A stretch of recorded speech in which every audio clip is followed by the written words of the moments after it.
Thank you all for being here, and thanks very much to DBS for putting on this series of conversations. You know, mental health in creative industries isn't always the easiest topic for us to broach as creatives. My name is Krista Wally. I'm originally from Vancouver, Canada. And this topic we'll be discussing tonight has been very relevant in all the work that I've done over the past 5 years. Back in Canada, I was working as a programmer and a booking manager at 2 music venues. I was a regular DJ at both, booking artists outside and inside of the city, really working on making the spaces cultural hubs for everybody. And now in Berlin, I work at the music software company Ableton, where I act as their artist relations manager for Europe, the Middle East, and Africa. Here we have Lyra. Lyra is a singer, composer, producer, and performance artist, originally from the United States, now based in Berlin. Her work includes, but is not limited to, actively performing her own original pieces around the world, touring with the Holly Herndon Ensemble, and during the day she works with me at Ableton, working on the Loop Summit, which happened last year here at Funkhaus. This is John Doig. I didn't expect you to introduce me. Really? Surprise Well, introduction. John is soon to graduate from DBS's Music Production and Sound Engineering BA program. He runs a small acoustic treatment business, and as AZYKC produces politically fueled left field techno. Living and working in a variety of countries, share houses, and working environments has contributed extensively to John's empathy for other people's mental challenges. Here we have Florian Goldberg. Florian is an author and academic whose focus in school was on philosophy and language, with an early focus on existential philosophy. His desire to learn about the human condition, not only from Western perspective, took him to India and Japan, where he trained as a meditation practitioner and teacher. Now based in Berlin, Florian works as a philosophical advisor and coach for people who work in the arts, media, business, and politics. And here we have Fergus Finley. Fergus is currently studying electronic music production and performance at DBS. He is 19, from London, and is based here in Berlin, as we all are. So it's an amazing panel. I mean, we're all coming from such diverse backgrounds, and I think the topic we're discussing tonight really affects us all in our own ways. Working in creative industries, there is naturally a higher rate of people who experience mental illness and who experience substance abuse issues. It comes with the territory of creativity in some ways. And so my opening question for all of the panelists is, do you think it's possible as a creative to share space with others without having their wellness affect yours? I'll start with you, Lyra. What do you think? I think that question is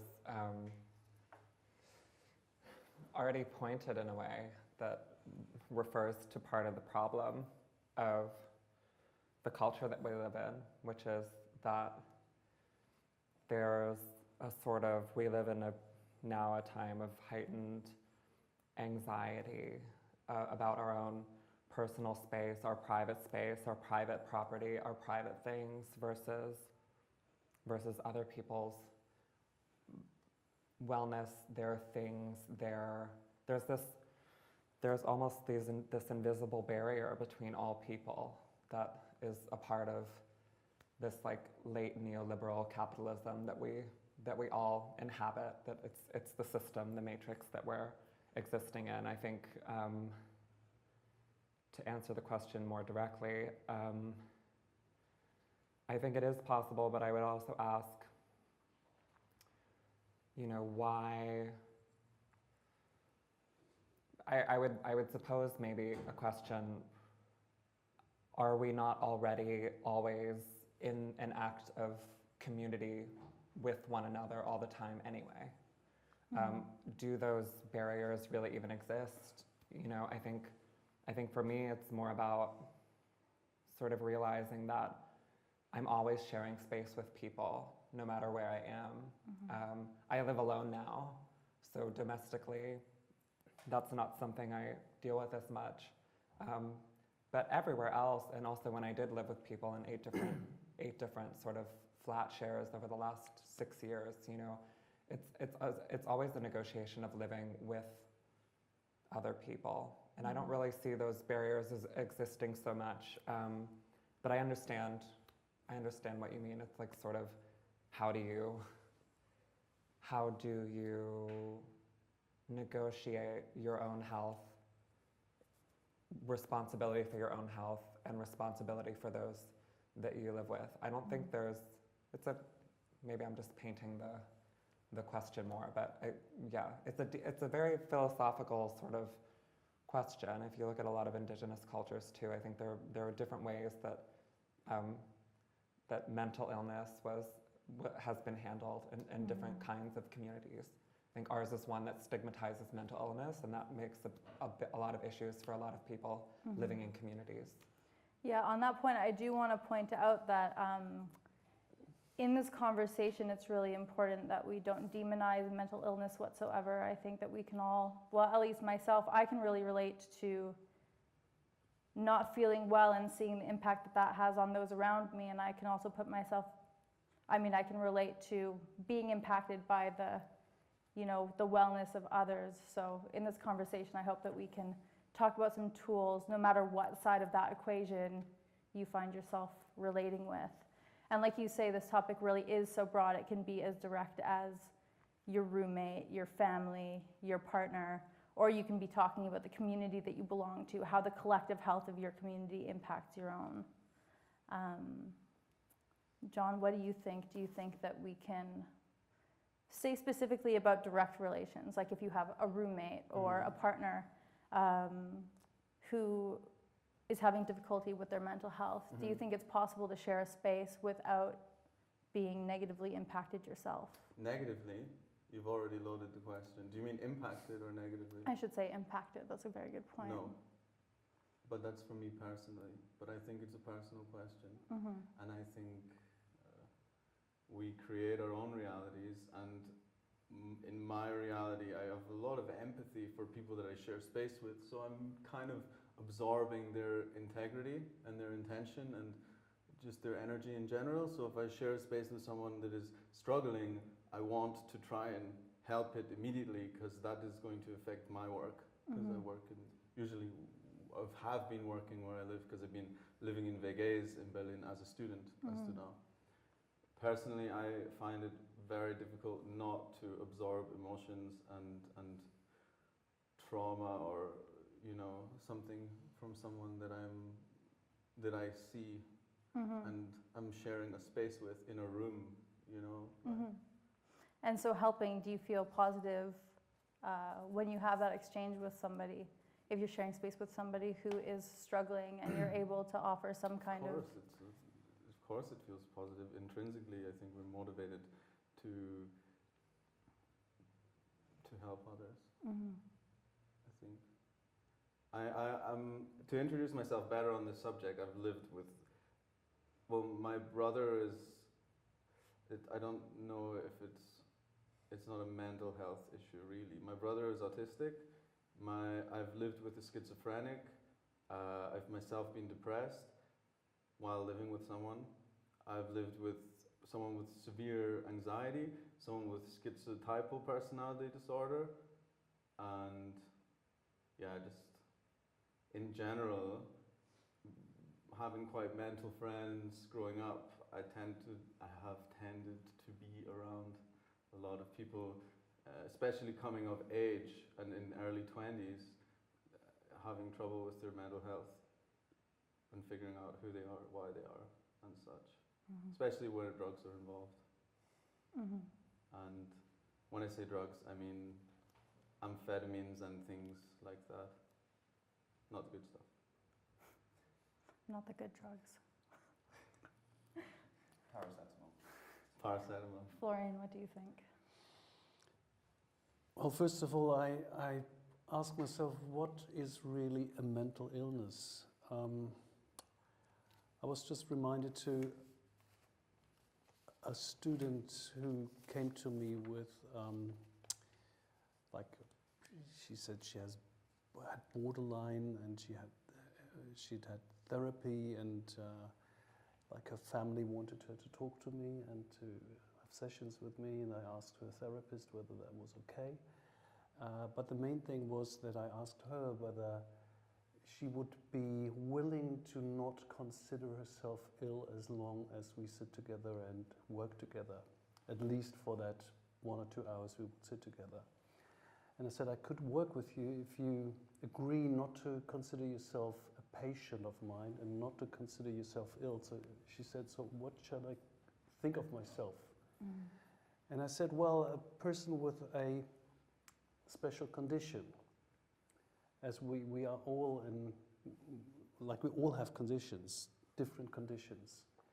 And so if you consider yourself of having a condition which is just the condition you have, and then we can kind of explore on that condition and see what you're doing there and what it helps, what is this good for, and what not.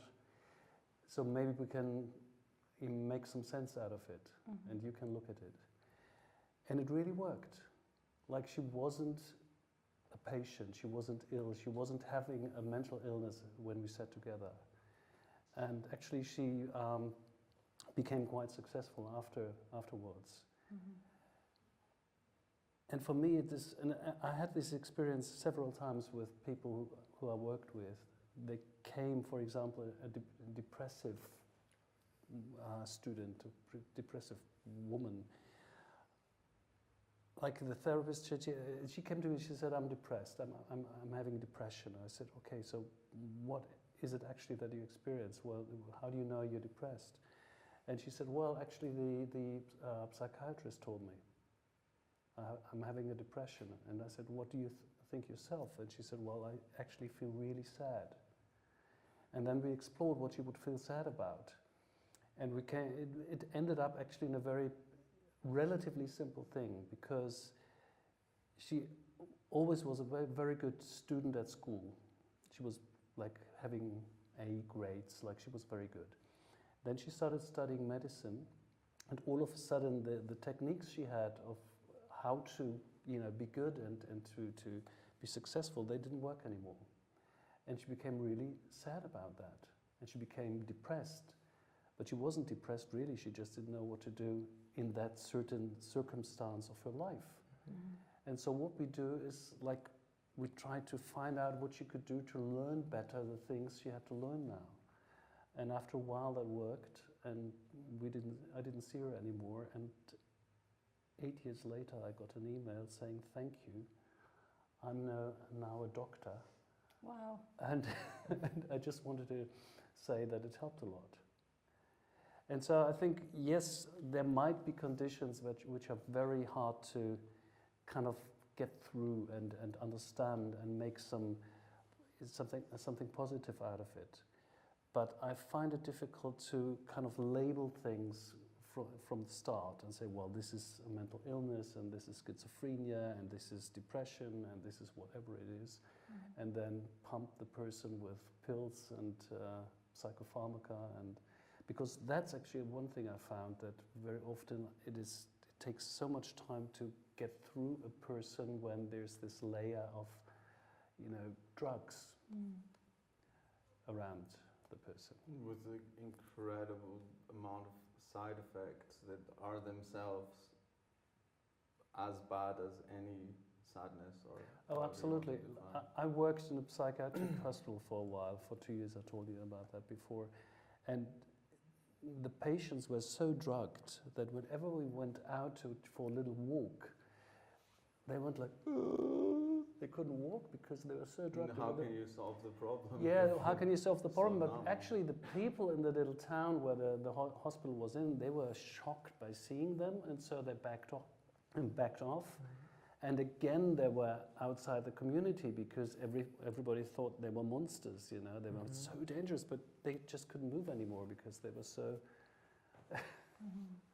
sedated.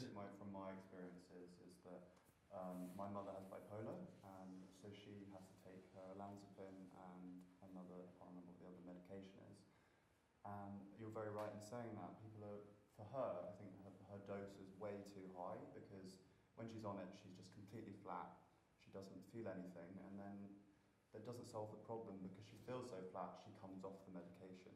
And then there's this endless cycle of like, oh, the medications will make me feel better when I go back on them, but it's happened so many times it shows that it's not actually helping, in the sense that I think you also, maybe medication may help if you get the right dose, but you also need to get therapy or help from other people, because obviously there's underlying factors for her to want to come off medication or the reason why she's all over the place. So I think medication in itself doesn't fix anything. I think you need to have a combination of things. But what about the question, do you think that you can live with someone without them affecting you? Well, that actually reminded me to a sentence of one of my yoga teachers in India. She was an 80-year-old lady when I met her. Now she's 105, still going strong. And she said at one point, Florian, watch out, company will color you. That was in a different context, but I found that she's really right. Like, every company colors you. And so you can't avoid it. And I find it very difficult, like thinking back to the people I lived with who had problems with themselves. And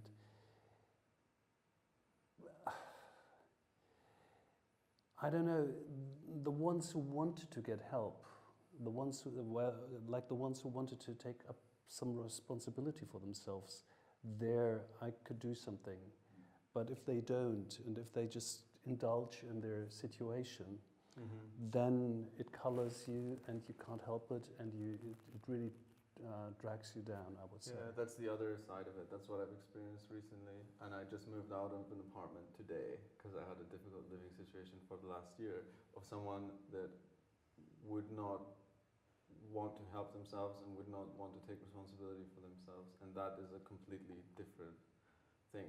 When you can't, when someone doesn't when they don't accept help, that's another thing to deal with. And that becomes difficult to live with.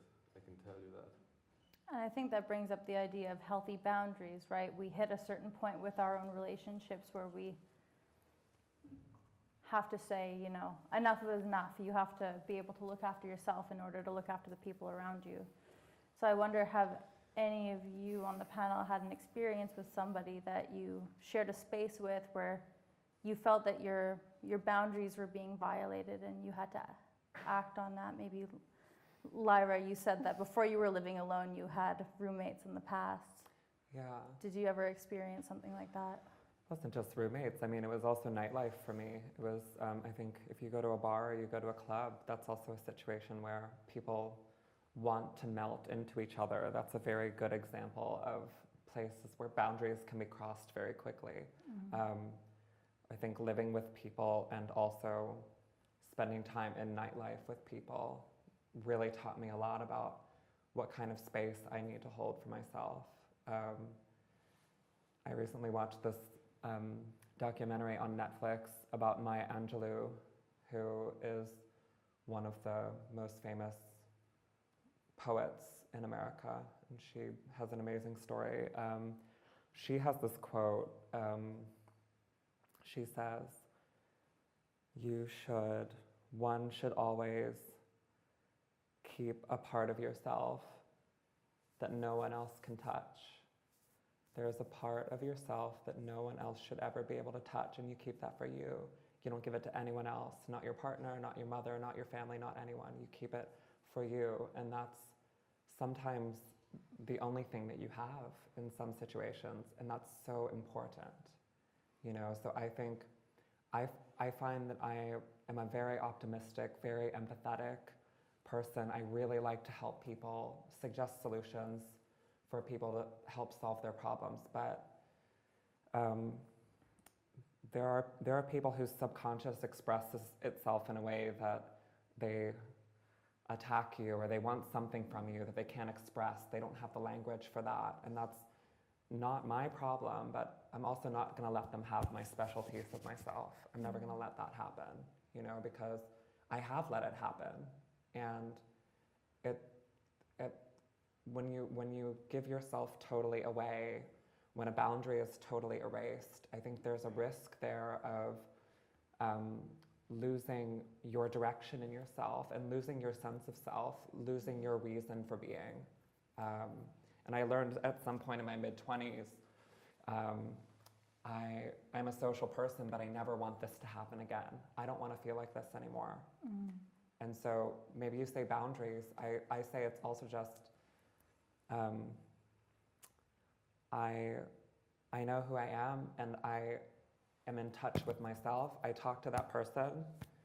I have a mental, subconscious, emotional, visceral connection to myself, and I'm not going to let anyone break that bond between me and myself.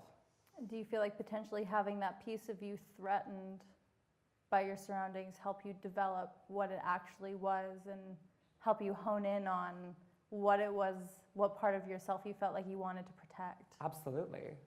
Absolutely. I think I also learned, I've learned from experiences of giving people a lot of myself beyond just advice.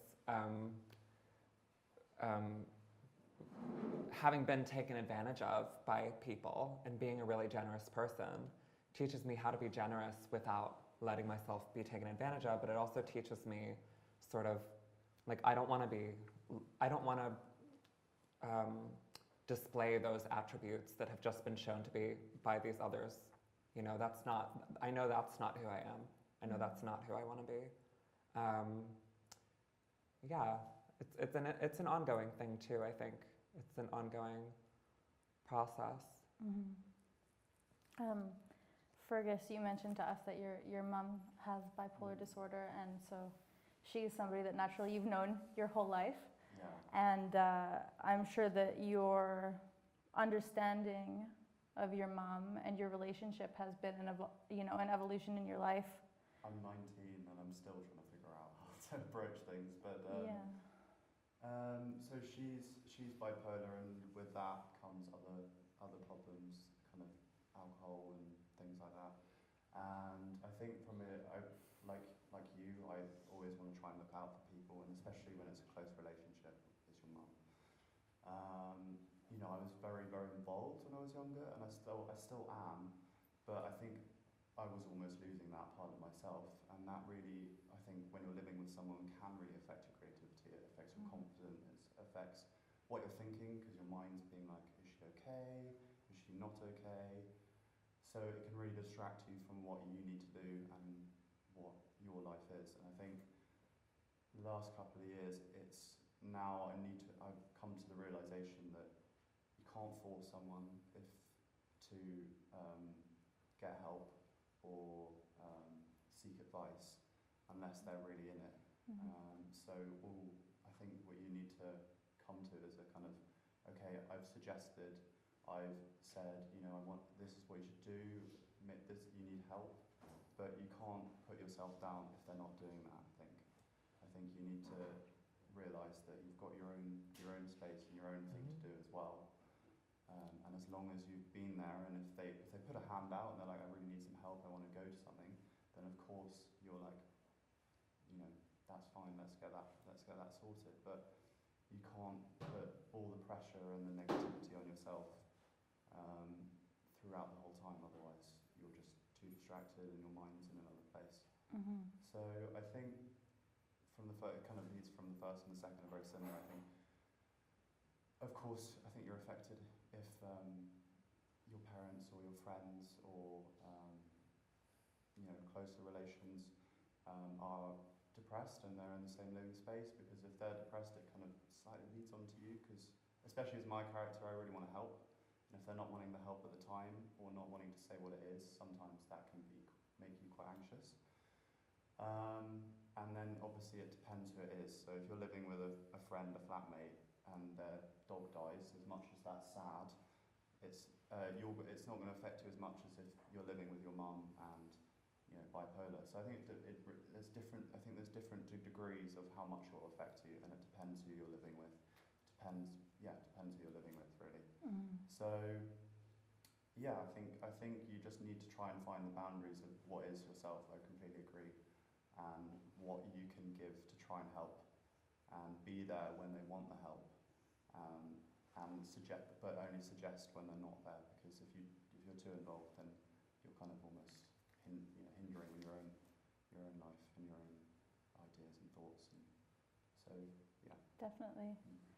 And John, you expressing the kind of situations that you've lived in, can you relate to what Fergus is saying?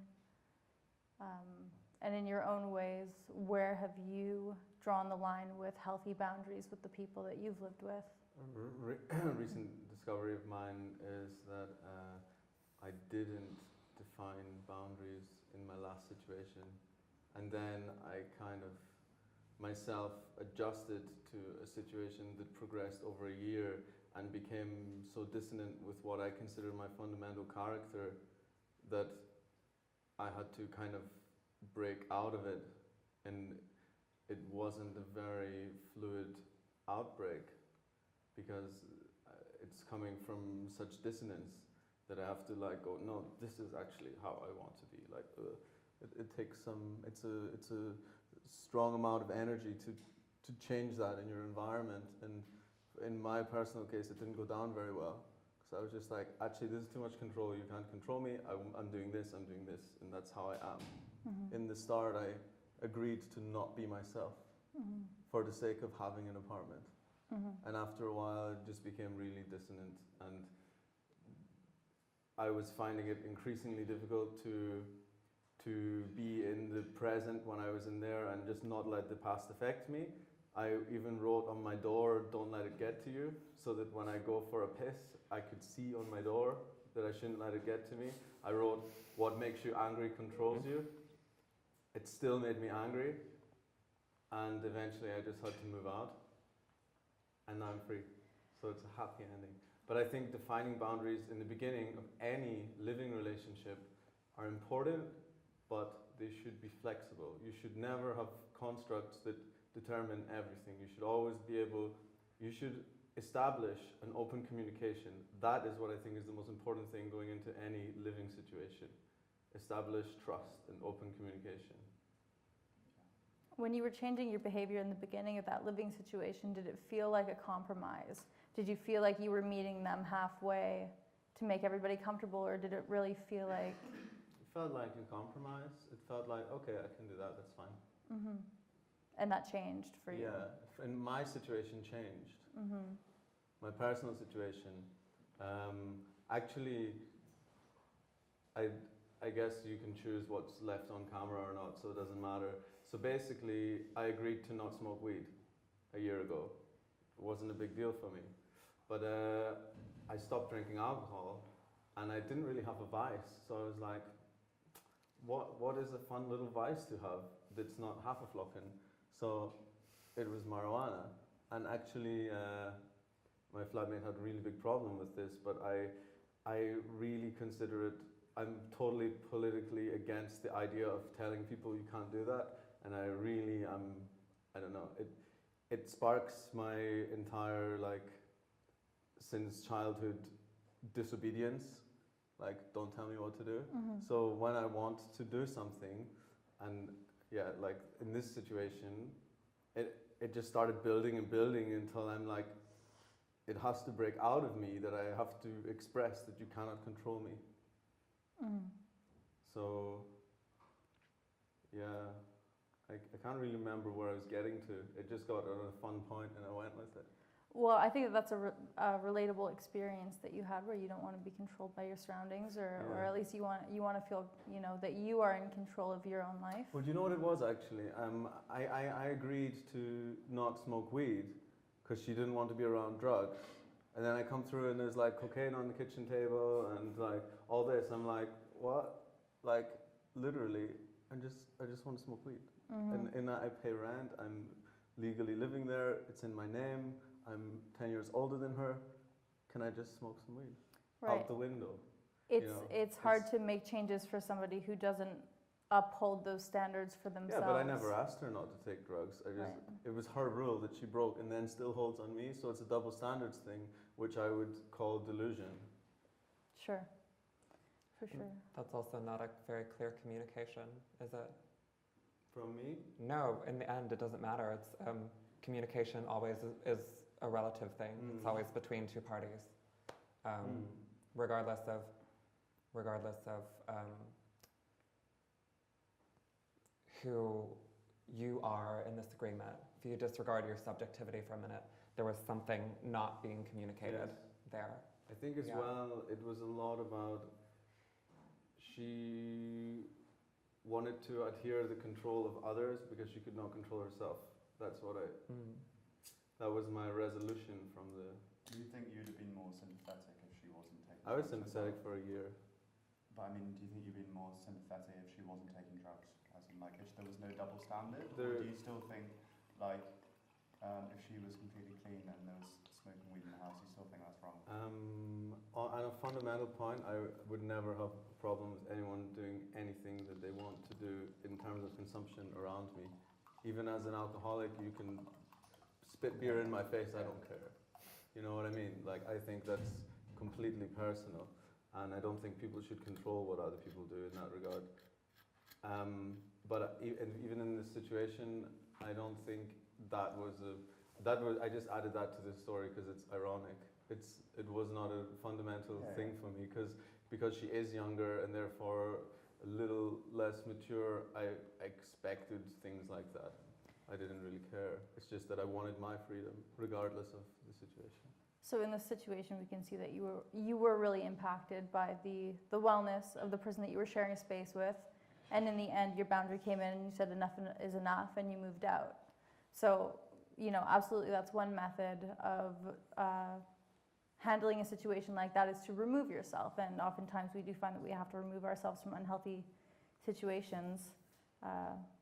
Florian, I wonder if anything in particular comes to your mind when we talk about healthy boundaries. Well, I was actually thinking about the concept of help for a while now, because I really believe that you cannot help a person. You just can't, unless a person wants to be helped. It just doesn't work. And to keep boundaries also means to understand that if I want, if I'm too empathetic, well, as you also said, you can lose yourself, and all of a sudden you get lost in trying to help someone who actually doesn't want to get help, who's not ready for help. And then all of a sudden you need help for yourself, because you've Exactly just what lost happened it. to me. Huh? It resonates with me. Yeah. And I think, like, a person has the right to ruin his or her own life. That's our freedom. It's part of our freedom. So you can ruin your life. And and I think it needs a lot of strength to let people do that, especially if you love someone or if you're close to someone. And to understand that at a certain point, out of whatever reason, if someone wants to kind of do that, and you cannot stop them. Maybe you can bring a person to a point where they have some insight in what they're doing, and maybe this is a start that they would actually start asking for help. But very often that's not the case. They just keep on doing it. I remember filming my mum once when I was younger. She gave me a video camera at like 11, and she had a little bit too much to drink, and I filmed it. And so she saw it the next day, and she was clean for about 3 years after that, because sometimes the realization of actually seeing what you're doing and actually just seeing yourself on the screen actually can make a big difference. So actually, Fergus, where did you get the strength from to kind of go through that? Because it sounds like a very tough time. I think that's a difficult question. And where did I get the strength from? I lived with my dad a lot of the time, so I was shielded from a lot of that. Okay. But I think also, you've got a dad, you've got someone there, and he's always been there for me when I needed it. And so I think at least if you've got one person to bounce off, then that's fine. I mean, of course it's been painful, but in a weird way, I've kind of actually learned how to be independent. Maybe I learned that too early. You shouldn't have done that from a young age, but I learned how to become independent quickly. I learned how to take positives out of negatives, and I think in a weird way, as much as horrible as it was, it's made me a stronger person in the long run. Mm. I agree with you completely. With my experiences, if you try and push someone to go get help, sometimes it makes them almost turn away from you and they go do more of what they're doing. So I completely agree with you in the sense that you need to wait until they feel like they need it, for sure. Yes, and sometimes I've found that people have their problems, including myself, for a reason. And the problem seems to be there to understand something about themselves. And sometimes it takes years, and sometimes they just don't get it. But if I try to take the problem away from them, to solve it for them, it makes them even angry at me. Because it's theirs. I mean, they created the problem for whatever reason, but they did. And so if I take it away, I mean, I have no right to do that. Yeah, I have found it really, I've dealt with various friends who have faced drug addiction, alcohol addiction, sex addiction, many different people. I come from a queer community. That's part of what the queer community is, where that's part of a minority group. That's what happens. And I found probably around 25, after some experience, it was a really empowering tactic to be detached from my friends' problems, to show detachment from my friends' problems. Because by constantly addressing it gives them, it gives the problem even more power over them, because there's other people who are applying their consciousness to their problem as well. Whereas if you're just like, hey, what's up? I know that you're doing this, I know that you're doing this, what's up? Cool, that's a part of who you are right now. You are a user, you're an abuser, this is part of your thing right now. You are using, you are abusing. That's part of you, what's up? Do you want to go see a movie? Like, that's what it is. You know, if you want to address it, you're gonna have to eat healthily, sleep, go to yoga, change your verbs, change your actions, you know, in terms of what that person's doing. But if I'm all the time going like, hey, I know, like, this is like probably not good that you're doing this, and like, I was just thinking, like, you know, like, maybe I could, I don't know, can I help you with this? If I'm doing that all the time, then they're like, as you said, it's like, they're like, get away from it. Okay, then let's just chill, you know? Yeah, and I think also often, you know, the need to help someone actually points to your own problem more than the problem of the other. So you have to check yourself also. Exactly. Why do I want to help? Do I really want to help the person, or is it about myself? Do I want to make myself feel better? Yeah. In some way. Exactly. A friend of mine who's in the audience today said a really great analogy on the way here, which is that if you're in an airplane and your plane is crashing, you're supposed to put on your own oxygen mask before you put on the oxygen mask the person beside you. And I think sometimes that is true of wanting to help others. If you're not looking after yourself, if you're not maintaining your health, then how can you even begin to approach helping one of your peers? Does that bring up any thoughts for any of you?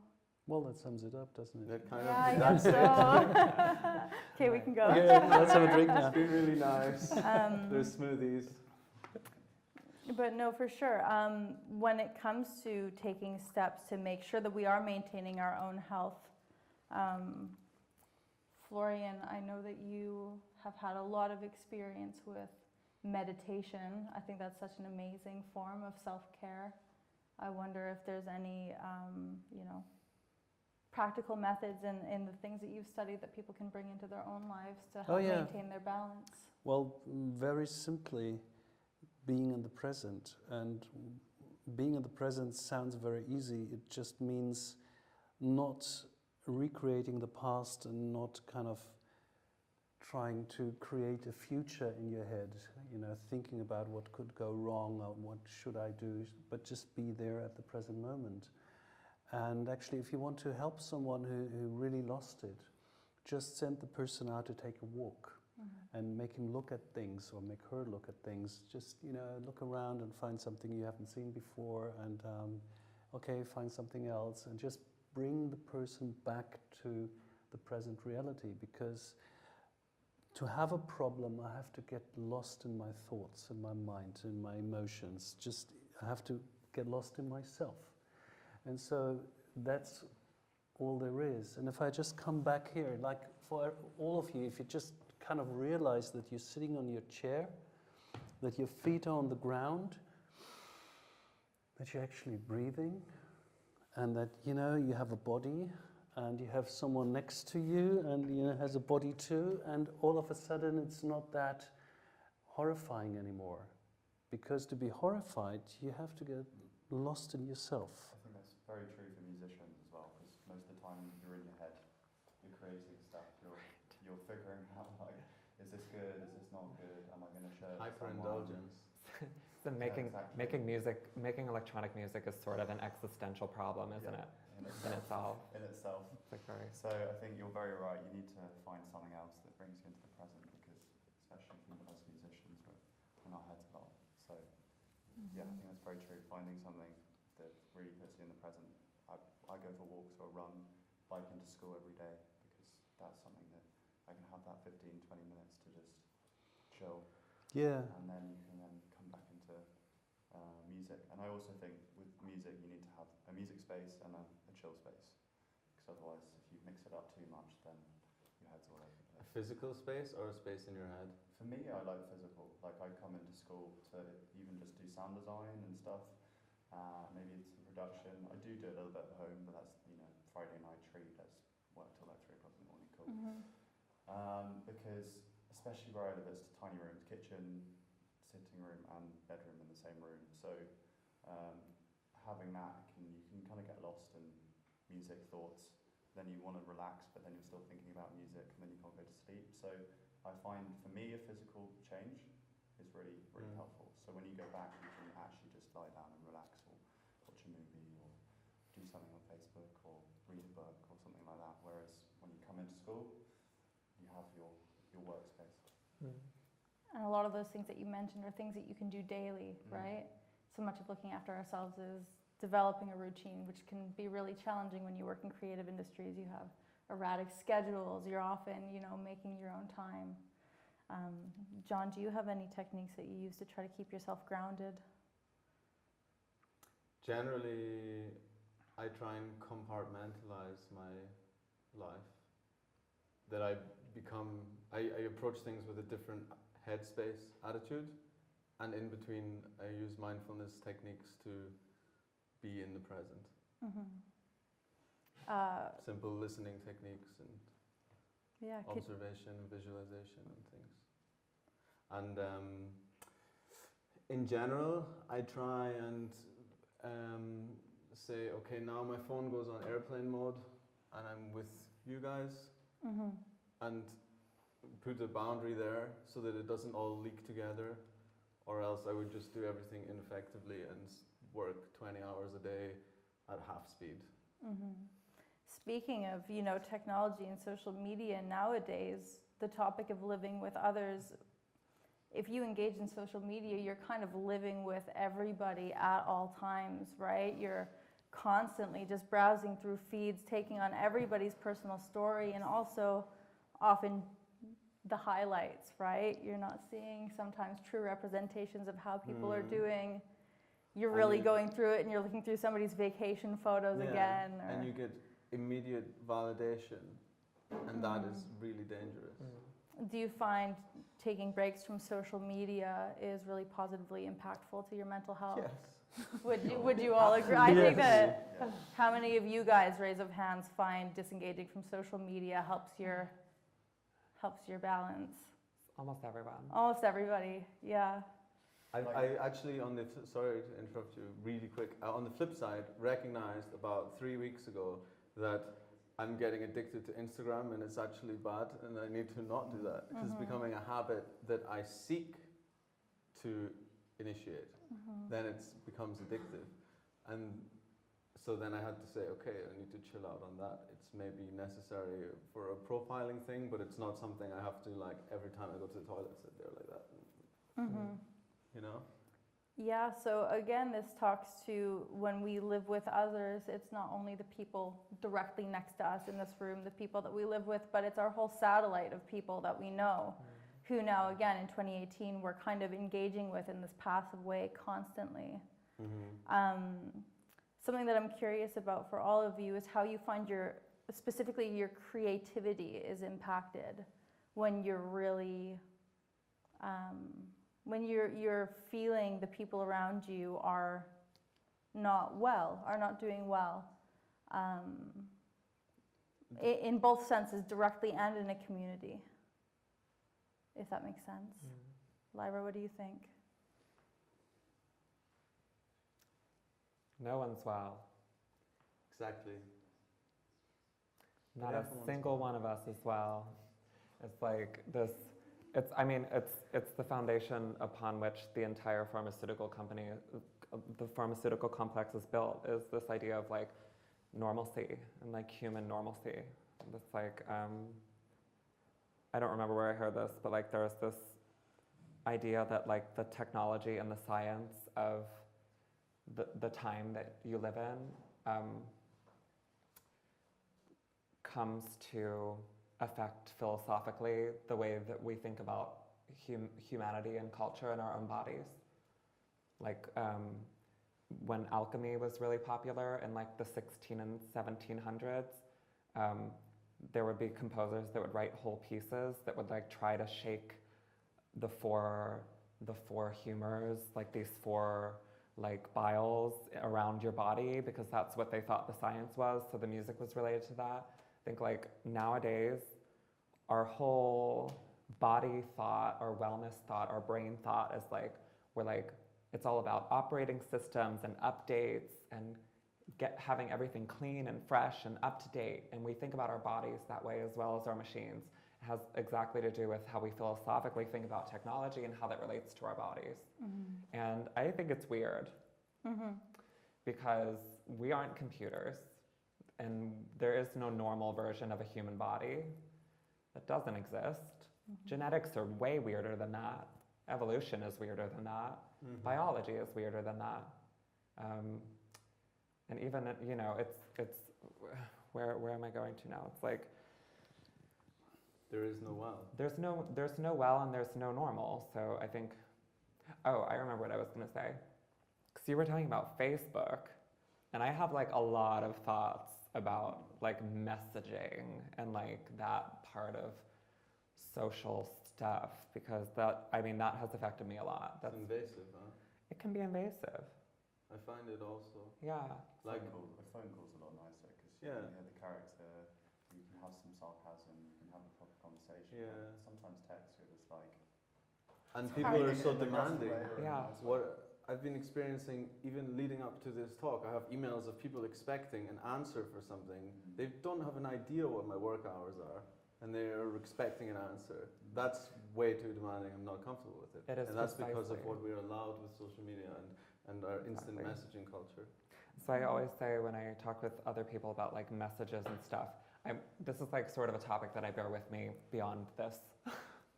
But like when people write each other messages, most of the time in these instantaneous Instagram, Facebook, Twitter, email, whatever, you're usually alone. You're alone with you and your computer. That's inherently antisocial. You know, if I wrote you a message and I'm over in that other room, I'm not going to be thinking about you, Fergus. I'm going to be thinking about my priorities in relation to you. You know what I mean, though? Yeah, I know, of course. I think actually it leads on to the point of actually sometimes I think you can be affected if people are not doing well on social media and you get affected. But sometimes I think a lot of people are feeling insecure and unwell when they see very, very successful people getting like 2 million likes on Instagram and they've got, you know, some porn star body and you're like, and then, you know, lots of women and lots of men, you know, they think, oh, I need to have the beach body for the girls, you know, when I get in the summer. And, you know, I think actually sometimes people doing really successfully on Instagram and only showing these highlights of when they're looking their perfect can actually also have a negative as well as it can also be the other way around. If you see people not doing very well, you can be like, oh, it's not great. One more quick funny thing about messaging. Mm-hmm. My mother the other day sent me a message, and it was sort of she was sort of blaming me for something, but it was like under what she was writing, And so I just called her up and I said, Mom, I think I know what you wanted to say, and I think you said something a little different. And it's like about how people phrase things, like how you think, like how exactly you word things, that shows a certain compassion when you're communicating in a digital space. I just called my mom and I was like, Mom, you hurt my feelings. Like, that's not, And she was like, oh, I'm sorry, I didn't think about what I was writing. I was like, I know, but no one does. No one thinks. So it was this funny moment where I had to call my mom to talk about how she'd worded a message to me. Yeah, and good for you for doing that instead of just stewing on it, Right. which happens so often, I find. Florin, do you have any thoughts on this in general, social media, how it relates to people's happiness and stability? Well, at the moment, I think we do see the whole massive insanity which that produces. It's about to lead to the breakdown of democracy in a way. I don't know how to stop it. I find it very threatening, very evil and frightening, I must say. Mm-hmm. I'm just about to delete my Facebook account. Already? Yeah, well, I just started, like John helped me to put one up When did you join it? last year, because I never wanted to, I thought, okay, fine, it's not that bad. I can I remember do it. one time you said you liked it, you saw it as a tool. Yeah, I But did, it's but invasive. right now it's actually politically, I think it's like I It's still a use ver- it just as a platform, but If you say politically, it also then has the purpose of a pressure valve. And then if someone gets to say, no, I'm angry, no, then they don't say it where it matters, face to face with people on the street. Like it can get something out of your system and then you don't say it. Which is another thing about living with people. When you have this instant messaging culture, in my last apartment, it got a little bit toxic that we had a group chat and people would only post on that in the end. Instead of actually talking face to face. And I found myself also adhering with this because that was how we were communicating as an apartment. Mm-hmm. And that became the norm. So the normative state of having this group chat also had become toxic for But me. you see, the insanity in it is that being who we are as human beings, we find it difficult, most of us find it really difficult to talk about complex and problematic issues with each other. When we have a breakdown, like in our relationship, often we don't really talk about it. We try to be nice to each other, or we avoid each other, whatever we do, but we don't directly talk about what we should talk about. I find this again and again. And I think the social media stuff somehow finds a way around that. You still say it, but you don't really say it directly in the face of a person.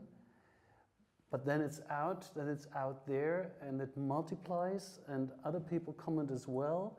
But the real issue is actually not solved. And so this is why I feel that it's an, I don't know, a multiplier for insanity. Do you think that is because when you say something on social media, you're sort of able to say it without actually demonstrating your vulnerability?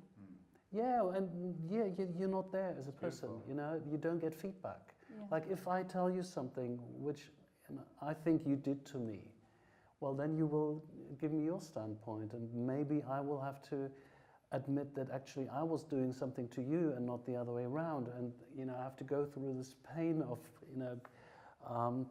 discovering something about myself I didn't want to discover in the first place.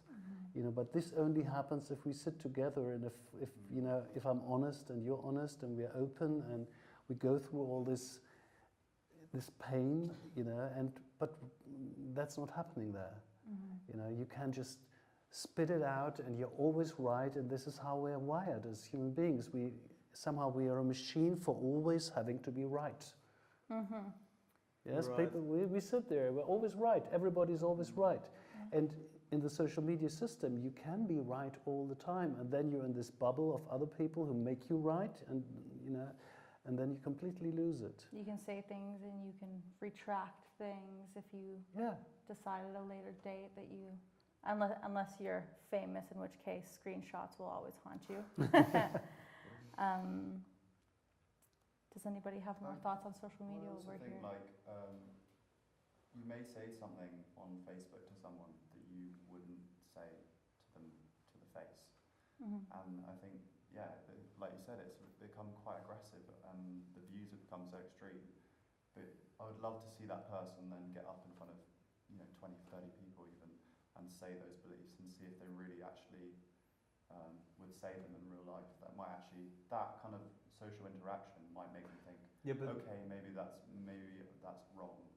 And they're just holding this kind of weird aggression inside. Whereas if they talk to someone, or they have to say it to someone to their face, Mhm. they may not say the same thing. so it's like a mob psychology bypass. Elaborate, please. Well, you have how you or I could make a decision, but you or I making a decision when we are part of 30 people may be different. And that's mob psychology. Okay, And well, Facebook could be a bypass for that, is what you're suggesting, because they don't have the repercussive I was feedback saying one element. person. I was just saying 20 people, just as an example. But even one-to-one with this. Then it's same pure thing. psychology. Everyone's had a bit of a nasty time or something in a relationship or something, and they said, I don't know, you haven't taken the bins out or something, and Mhm. that you might say kind of half things in person, and then come but the really night some angry texting with lots of kind of weird emojis or something. Whereas like you wouldn't say that in real life, or you'd come out in a nicer fashion, because I think like if you do it in real life and you discuss it, it will be less volatile. And whereas on like Facebook, you may have some angry text, or it could be the other way around. You love someone and you haven't said it to them, you're too shy to say it to them, and then you've got some drunk text. Yeah. With 30 elbows or something. But then you can always pretend that you're just inebriated, No, just kidding. and because it's online, they didn't see you. You can just say, "I'm sorry, I was on salvia and drunk, and it wasn't me." Or that was my roommate. Yeah, that was someone else. Oh my god, sorry, that was just Right. my friend who typed that. Right. Do you all think that the way we live with others in the digital world is affecting how we live with others in the organic world, the real world? Lyra, what do you think? Yeah, absolutely. And how? People don't talk to each other in public anymore. I talked to a cab driver who's been driving cars here in Berlin for 15 years, and I was sitting on my phone, and he was really nice, and he had asked me a couple questions, and I had had like a couple drinks, and I was scrolling on my phone. It was like a 20-minute cab ride, and I was thinking, I looked at my phone, I was like, I don't want to be looking at this. Oh my God, this dude's just driving me.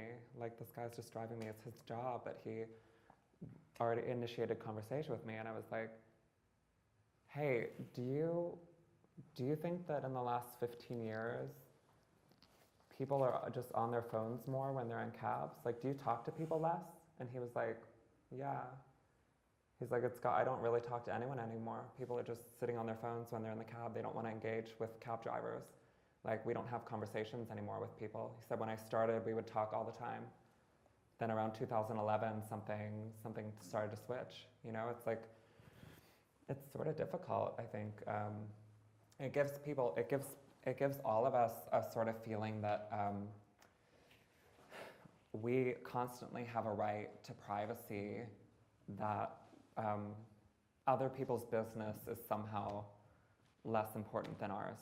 It's a destructuring of community and of society in a public space. Well, the profiles that we have are really just a manifestation of the ego, right? I think so.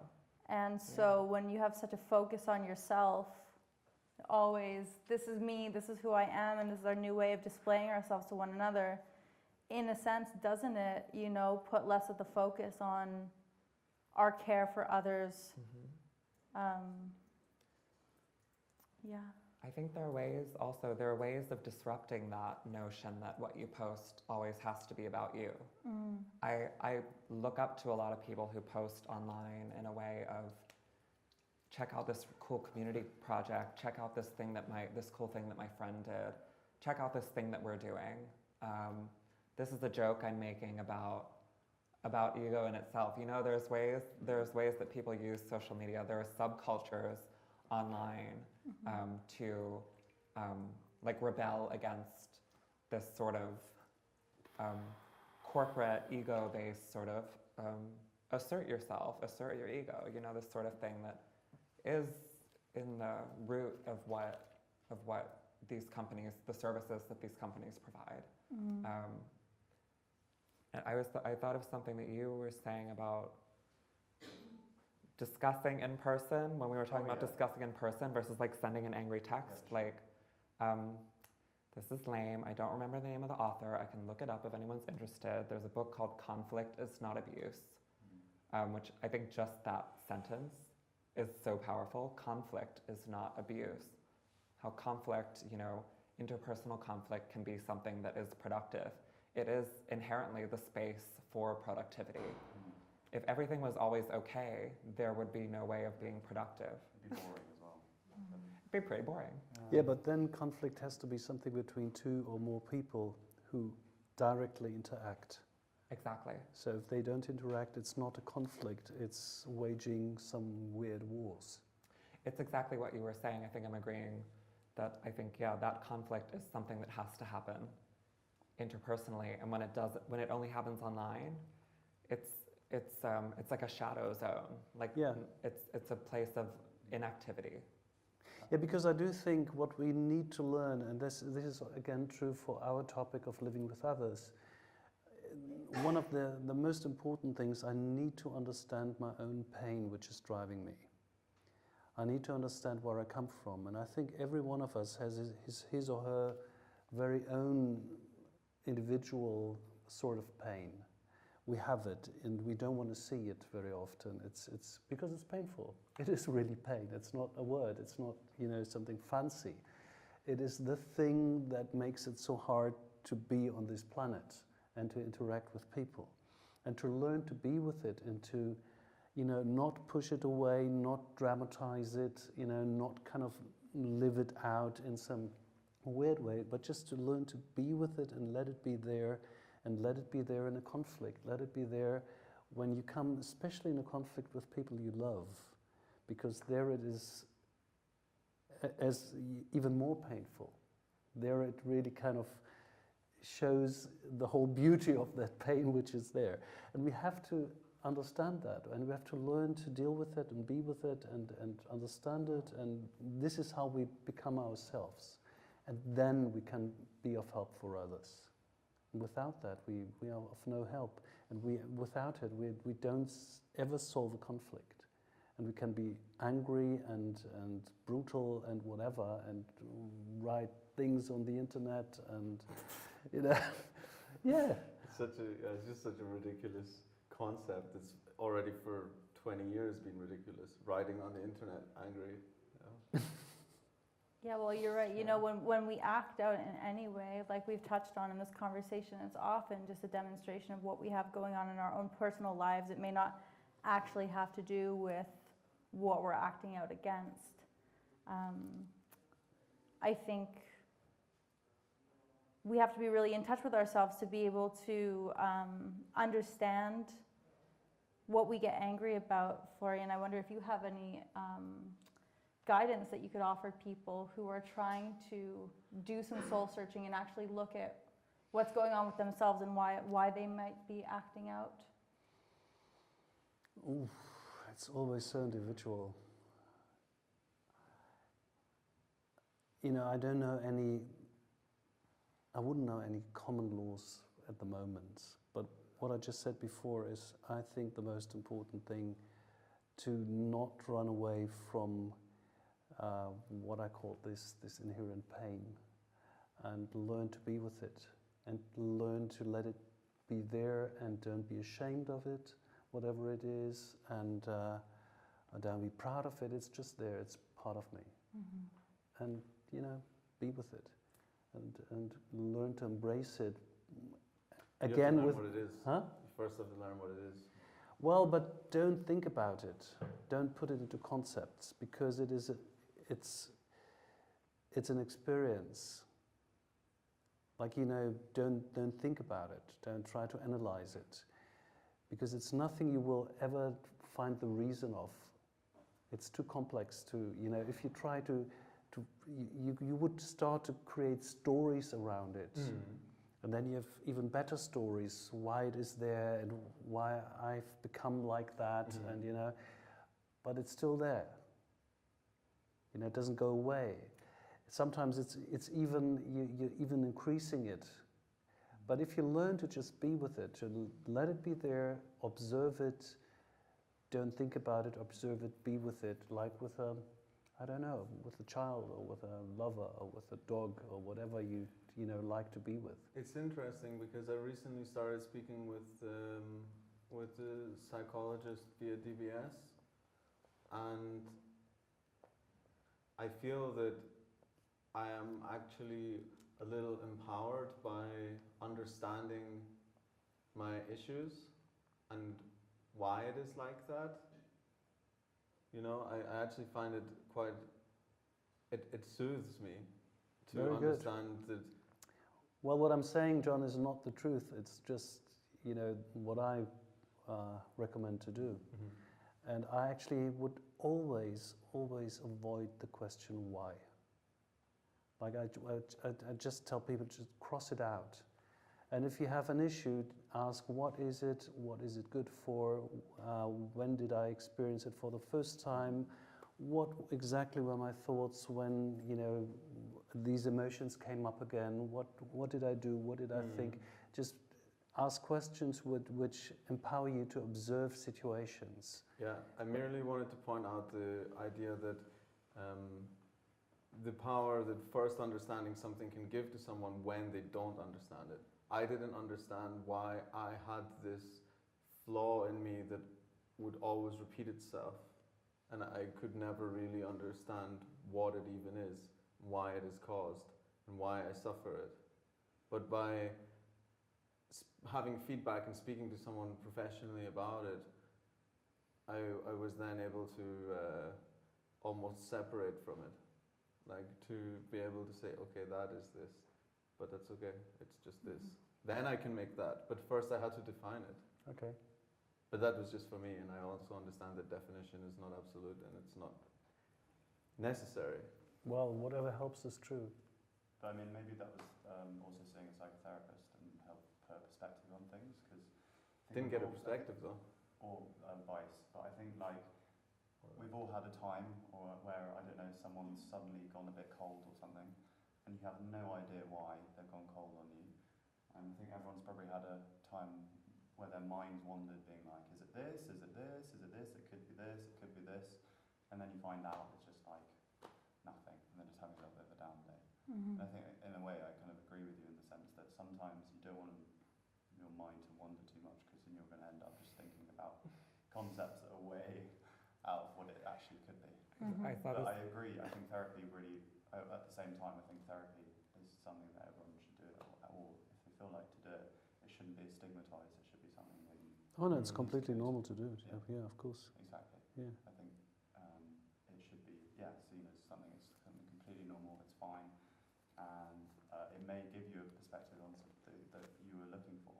And if it goes shit, try another therapist, because it's just like trying on something else that fits. Anything else, you try food, you don't like it, you try another food. It's just something that should be seen as normal, and we do it or we don't do it, and not stigmatized, as you say. But if it doesn't go well, try it a different way. And what we're doing right now is therapy. So Absolutely. Actually, the Greek philosopher Epicurus, I think it's 250 BC or something, he said our first endeavor should be to heal ourselves. And that's long still time what we're ago. talking about. Yeah. Did they have iPhones back then? Sorry? I said, did they have iPhones back then? Yeah, of course. iScrolls. Yeah, of course. Made of marble. Marble iPhones. Yeah, marble Oh, iPhones, yeah. Bit larger, but other than that, all the functionalities. Yeah. We were talking about your patient earlier, where when you removed the label of mental illness, it was a lot easier to actually treat what was going on. That's what you said, right? Yeah. With your patient. And I wonder if when we live with others, Lyra, as you brought up, you know, what is well, we are all coming into this with our own set of unique challenges, our diverse backgrounds. And I wonder, this is just a general thought, if we think about the stigma that certain words carry, if it will make for easier living situations with anybody that we're with. Some of these labels are so loaded, you know, depression, drug abuse, all of this. Do you think if we were to come up with more, you know, nonviolent communication and we're more careful about our language, we would have an easier time living with people, especially when they're facing adversity? Well, I would say it's not so much the language, it's the attitude behind the language.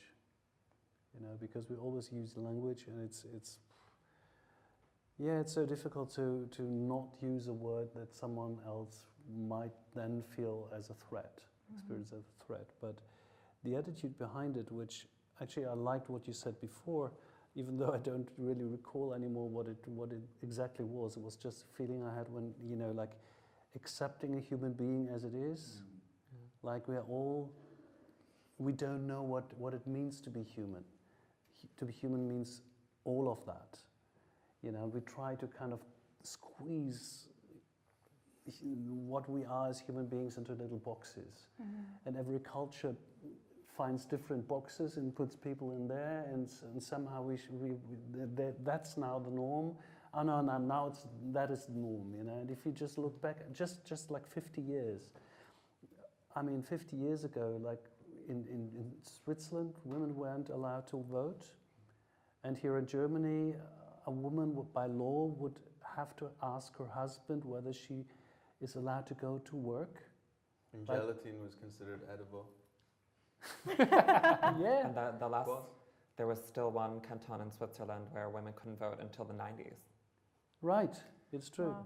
And I mean, Switzerland's so a very many special so many country. things that nowadays we consider ridiculous, but back then people weren't like evil people. They just thought this is what it means to be human, and certain things, like it is absolutely clear that women are not made for studies because, like, you know, they're just not smart enough, and you know, their brains are not evolved enough. This is something for men, you know, and that was normal like 100 years ago here, and it's of course not anymore.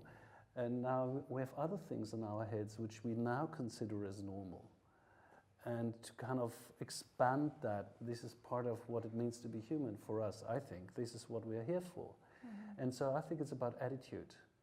And it's about keeping the attitude that whatever we think we are, there's more to it.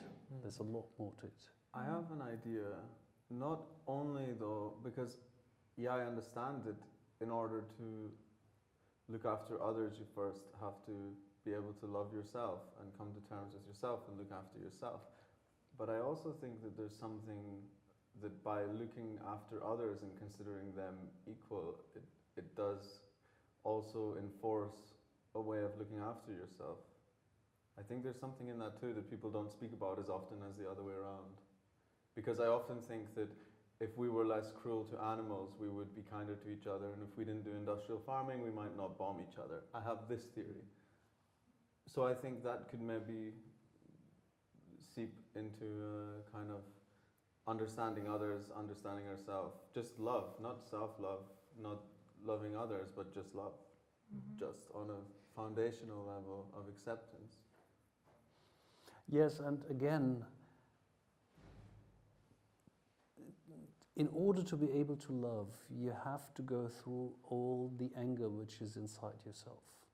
And you have to learn to embrace that, which is, at least in my experience, and this might just be because I'm such an unenlightened human being, it's a lifelong process. And I always come back to points where I get really, really angry despite of I don't know how many hundreds of hours of thousands of hours of meditation.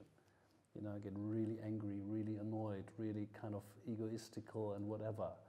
You know, and then I have to go through that again. And often I find, and I'm not saying that you're doing this, but I find it very often that people who advocate the concept of love are not willing to look at the opposite, which is also within themselves. And in order to really be able to accept and love, I have to accept that as well. I'm just going to have to clear my name here. I agree with you, and I definitely have to express the negative or the difficult emotions in order to achieve balance in my life. I'm not so sure whether you have to express them. I have to acknowledge them. Yeah. And that is an expression in a way. I mean, I acknowledge them and express them. I don't need to express them in their the way that you would normally associate with anger and violence and things. But I think you can express them in a different way by acknowledging them and doing something expressive. That's what I mean. Absolutely, yeah, I agree. Like I go to dance, techno music. That's an expression and connection. That is expressive. And Can I bring up an alternate mode of maybe an alternate subjectivity that I think is useful in thinking about this? Of course. Please do. So my background is as a performer. I've been performing on a stage since I was 5 years old. So about as early as I can remember, I was performing.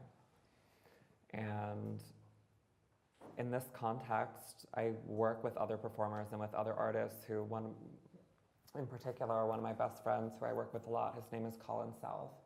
And he's an amazing person. And he's a big fan of this biologist, science fiction philosopher, Donna Haraway, who is also incredible. There's a biography film about her if you're interested to explore her work. But she has a quote, "The art of making joy is essential to survival in a barren world."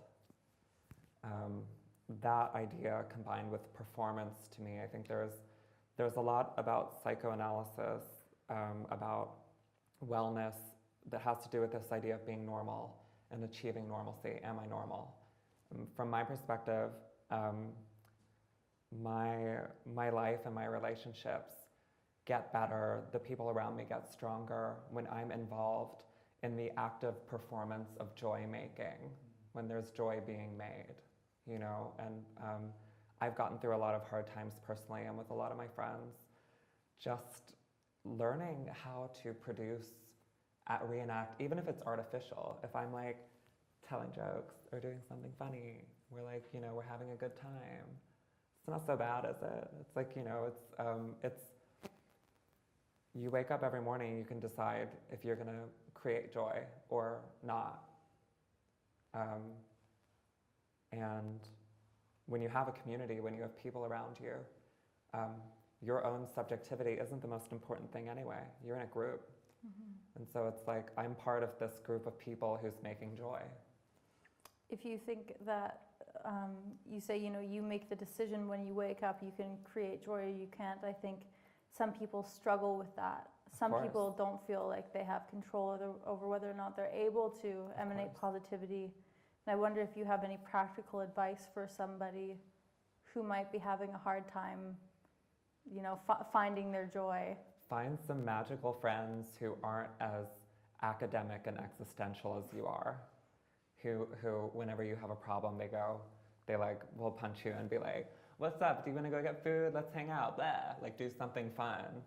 Find people who keep you light, who can be light whenever you're not feeling light, and when they're not feeling light, you can give that back to them. It's a symbiosis, I think. And I think when you have trouble in the morning getting out of bed, I am certainly not perfect. Do not look at my case report for getting out of bed in the morning and whether I'm joyful. It's work. It is work, but I know what my direction is. You know, I know where I want to be going with that, and it's. I think music really helps me. Music is a huge part of what brings me joy in my life. Nature, and fun people who are able to also look at reality and say, look, this is funny. A lot of this is really funny. If you look at culture, reality, or constructs we put around us, and nouns we give things, and this is all made to be ridiculed. It's all a joke, and it's all an intricate, funny tapestry. And the more you can laugh at it, the more fun you will have. Yeah. Yeah, I was the really serious person most of my life, and like the last 2 years, I've been like, okay, I think I'm ready to have fun. Let's do this. Yeah. Fergus, I get the sense, for whatever reason, just looking at you, like you're a pretty light-hearted person. Yeah. You seem like a generally happy person, and I know just based on what you've told us that you've faced some serious challenges in your life, and I wonder if you have any tools or anything that you really go back to help you remain positive. Well, I think it kind of goes back to what we were saying, as in find that present, have nice friends. I agree with you, but have good support. I think that's the major thing. If you've got just grumpy friends, they're being sad, then you're going to start feeling sad as well. So if you've got a good support system, try and look at positive things in your life. Like I'm in Berlin studying music, enjoying what I want to do. So I've got nice friends. So you've got to you've got to see both sides. So you've got to take what you find sad, and you also need to then think about what makes you happy and why, what's the positive things in your life. And if you look at it in that way, there are a lot more positive things about my life than negative things. I think that's kind of tool for things.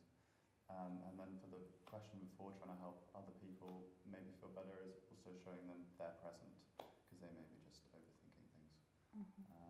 But I think, the main tool is just try and look at your life and go, actually, I'm not doing too bad. I've got heating, I've got water, I've got food, I've got a place to make music, I've got good friends. What about just the other way? Put yourself in a position without hot water, heating, and food, and then you might appreciate it. For example, That's what I'm saying. as a tool. I'm saying as in my life. I agree with you. That's why I'm Yeah, suggesting yeah. further upon your point. Yeah, exactly. If you don't have that, there's billions of people in the world that don't have that luxury. So you've just got to really take it in that sense. I think that's the tools for it. So on the topic of living with others, there's so much positivity that we can focus on that topic. Living with others, surrounding yourself with positivity, making efforts to sort of curate your life as best you can to set yourself up for emotional stability and success, right? Yeah. Yeah, and also if you're surrounded with good people, you know that you're doing pretty well. Someone worked really hard to make that water that comes out of the tap drinkable for you. And you have some good people around, so it can give you some power to challenge the things that are wrong, but with a sense of humor and with some light and with some joy. And you can do that in a personal situation as well as in music and how you carry yourself. And I had another question for you, Lyra, on the topic of performance. Like you said, you've been a performer since you were 5 years old. This is something that's been constant in your life, and I think in the performance and entertainment industry, there's a real, people sometimes can gravitate towards weirdness, for lack of a better term, or people that really push themselves, or like the last DBS dialogue was on the myth of the creative genius, people Eccentricity then. yeah, eccentricity. People sometimes really enjoy seeing artists who are quote unquote twisted, And so as artists, I think it's very common that we want to kind of put ourselves out there, or maybe even when we belong to creative communities, we see other people doing that and we reflect on that and we say, hey, I want to go there. I want to push myself to the level that this person is pushing themselves to. And I wonder if you've experienced that in the performance communities that you belong to, seeing people really push themselves in an unhealthy way, and you either feeling like you then want to do the same, or ways that you've maybe protected yourself from that. okay, just to clarify what you mean people pushing themselves to be sort of twisted in a way that they're unhealthy. Not just quirkiness in general. Yeah, like pushing themselves to an unhealthy level for the sake of their performance practice or their artistic practice. Yeah, of course. I mean, I think you see that in so many places. I would just said this to someone this morning. I was like, I think, you know, there's a myth around like someone like David Bowie, who has defined a lot of what it means to be a solo artist who's original and what rock and roll means after David Bowie. And it's like, he wasn't super happy for most of his life. He was making really cool work, but it was because he was in a conflict. That's also why he was one of the most intense drug users of anyone who made music. And I don't want to be taking as many drugs as David Bowie personally. So, you know, there is that tension of also when in creative industries as well, and music, entertainment industries, when also someone like, let's just go with the David Bowie example, that becomes part of the aesthetic of that kind of music.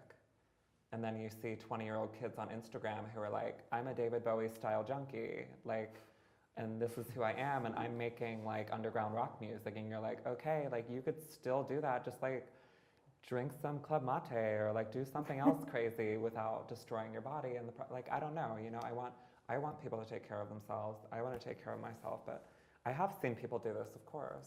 And it depends on the genre of music or the kind of scene people are in. I think I've gone through this personally as well. There are pressures to conform to a certain lifestyle in the entertainment Well, it's industry. conventions, isn't it? It's a form of conventionalism. Yeah, exactly. Yeah. That's the problem. That's the Because problem. you think you're very individual and, you know, you're doing crazy things, but in the end you're just conventional in your industry. And we need new stories. Yeah. We need entertainers to tell different kinds of stories, you know, and that could be, you know, you can tell a story that never happened before.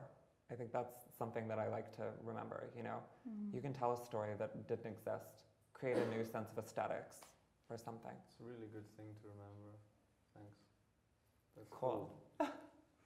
And I actually wonder if you have any similar feelings to, you know, I know that you studied philosophy and psychology, was it? No, literature. Literature. Philology. Philology. And did you ever experience that in academia, belonging to a body of people who were really pushing themselves to achieve positive results and feeling influenced by that beyond your own pursuits academically? Or did you see that around you, people, you know, developing unhealthy habits through school? Well, I see it actually in all walks of life. I see it with artists, I've seen it with musicians I've worked with, I've seen it with people in politics who go to the loo to, you know, sniff some cocaine. I've seen it with people in business, like managers who live very unhealthy lives and just can't get out of this vicious cycle of having to earn even more money and kind of compromising with their values and still thinking that they need to do it because they, whatever it is, you know. And like a few years ago I had this argument with a manager who said that every day he has to compromise with his most sacred values. And I said, why do you have to compromise? They're not your values anymore. Yeah, well, I said, you know, who makes you compromise with your values? And you could just stop. And he said, no, I would lose my job and I would lose whatever. And I said, well, actually, when do you want to start not to compromise with your sacred values? You know, like everybody says, like, what did people in the Third Reich do? Why didn't anybody stand up and say no, said no to all this slaughter and murder and whatever that was going on? And like now you just have to stand up to your boss and say, no, I'm not doing this, I'm quitting and I'm getting another job and something more decent, and nothing would happen to you. But you compromise with your values. You know, when do you want to start to stand for something? And he was really angry with me. And do you think that that is because that would require some sort of individuation from what you see other people doing? Yeah, because like recently I've met this millionaire I don't know, he's got some, I don't know, 10 million euros or something, but he studied at Harvard. And he said, well, I'm such a loser because everyone I studied with has about 100 million on him. So I feel very bad when I meet them. I'm not satisfied. I have to, and he had he was quite reflective. He knew that it was a little bit weird because, like, what else? You can't eat that much, What else do you want? But he was really unhappy because in his environment he was a loser. Like, everybody was looking down at him. He could move to Berlin and meet some really nice people and invest in cryptocurrency and just, work on investment and his own personal journey. Or maybe he lives in Berlin, I'm not sure. Well, anyway, I think it's the same thing is true for so many people in the different environments, When you are in the thing I said in the beginning, company will color you. If you're in a certain company, all of a sudden things become very important that might be completely irrational for others. You just don't understand what's going on with this person, but in the end, in a way, it's the same thing which is going on with you. So where are the points where I'm doing the most absurd things because I'm in a certain company? And I'm, in a way, within certain conventions, which I might not consider a convention. I just consider them normal. That's the best, normal. Yeah, like it's normal in my world. To use it as a reason, it's normal. Yeah, that's how it is. That's what you do. That's what you feel, And actually, even the words we've used so much in this little group, that's what you should do. I think the problem starts there. The problem starts when I don't use the I and I don't really think whether, is that really what I experience? Is that really what I want to say? The problem starts when I don't look at the respective individual situations and people, when I try to find a solution for the whole, for life as such, because there is no solution for life as such. There are solutions for the 1,000 fragmented little situations I'm in. And if this is at least how I approach things, if I'm willing to experience that, and if I'm willing to experience what I've caused, then there's a chance to get out of it. Anna Isnin, there is no universal truth or answer.